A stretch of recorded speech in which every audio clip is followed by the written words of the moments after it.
অসুস্থ মানুষের জন্য রক্ত চেয়ে সামাজিক যোগাযোগ মাধ্যমে পোস্ট করা খুবই সাধারণ একটি ব্যাপার হলেও একটি প্রাণীর জন্য রক্ত চাওয়ার বিষয়টি অনেকের কাছে অবাক লাগার মতো।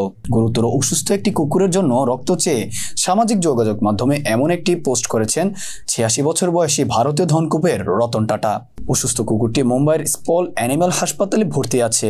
এই হাসপাতালটি প্রতিষ্ঠা এবং দেখভালের দায়িত্বে রয়েছেন রতন টাটা নিজেই।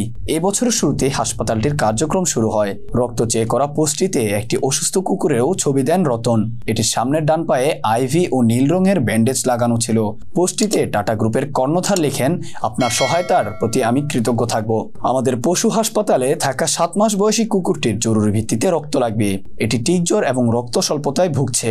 এছাড়া পোস্টে তিনি জানান, কুকুরের জন্য কুকুরেরই রক্ত লাগবে। তিনি আরো জানান, যে কুকুর থেকে রক্ত নেওয়া যাবে সেটির বয়স অবশ্যই ১ থেকে ৮ বছর এবং ওজন ২৫ কেজি হতে হবে। সঙ্গে কুকুরটির সব ধরনের ভ্যাকসিন দেওয়া থাকতে হবে এবং শারীরিকভাবে পরিপূর্ণ সুস্থ থাকতে হবে। ইনস্টাগ্রাম অ্যাকাউন্টে প্রায় ১০ কোটি ফলোয়ার থাকা রতন টাটা ব্যর্থ হননি। পরবর্তীতে আরেকটি পোস্টে তিনি জানান, তার হাসপাতালে থাকা অসুস্থ কুকুরটির জন্য রক্ত পাওয়া গেছে।